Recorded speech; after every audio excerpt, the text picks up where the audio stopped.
চট্টগ্রামে বন্যার ক্ষত শুকানোর আগে শুক্রবার কক্সবাজার আর শনিবার খোদ চট্টগ্রাম বন্দর। একের পর এক ধেয়ে আসে টর্নেডো আর জলস্তম্ভগুলো কি প্রকৃতির সাধারণ কোনো আচরণ, নাকি কোনো অশুভ সংকেত বা কেয়ামতের আলামত? মাত্র কয়েকদিনের ব্যবধানে উপকূল জুড়ে প্রকৃতির এই অদ্ভুত রুদ্ররূপ দেখে সাধারণ মানুষের মনে এখন শুধুই এক অজানা আতঙ্ক।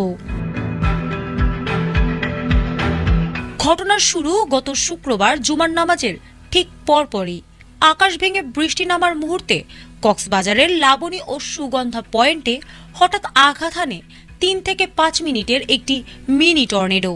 মুহূর্তের মধ্যে বাতাসের তীব্র ঘূর্ণিতে সৈকতের শতাধিক টুরিস্ট ছাতা এবং ভাসমান দোকানপাট লণ্ডভণ্ড হয়ে কাগজের মতো উড়ে যায়। সৈকতে থাকা পর্যটকদের মাঝে হুড়োহুড়ি পড়ে যায়, যা চোখের পলকে পুরো এলাকাকে একটি ধ্বংসস্তূপে পরিণত করে। কক্সবাজারের আতঙ্কের রেশ কাটতে না কাটতে শনিবার দুপুরে আরেকটি বুক কাঁপানো দৃশ্য দেখা যায় চট্টগ্রাম বন্দরের বহির্নোঙরে। সাগরের পানি আকাশ পানে টেনে নিয়ে বিশাল এক ঘূর্ণায়মান জলস্তম্ভ ধেয়ে আসতে দেখেন জাহাজের নাবিকেরা। সামাজিক যোগাযোগ মাধ্যমে এটি শক্তিশালী টর্নেডোর তাণ্ডব বলেই ছড়িয়ে পড়ে।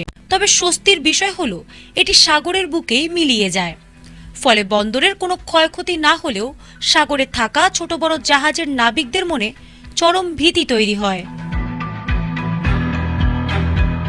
তবে উপকূলের মানুষের জন্য এই আতঙ্ক নতুন নয়।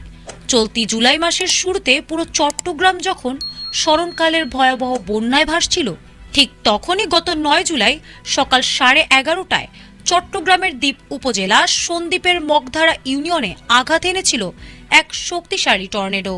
বন্যার পানির মাঝেই সেই টর্নেডোর তাণ্ডবে মুহূর্তে 15-20টি ঘরবাড়ি ও কাঁচা দোকানের চাল উড়ে নিশ্চিহ্ন হয়ে যায়।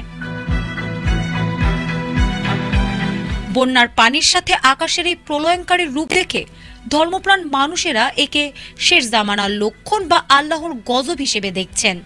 একের পর এক এই প্রাকৃতিক দুর্যোগের ঘনঘটা যেন পুরো মানবজাতিকে এক চরম সতর্ক বার্তা দিচ্ছে।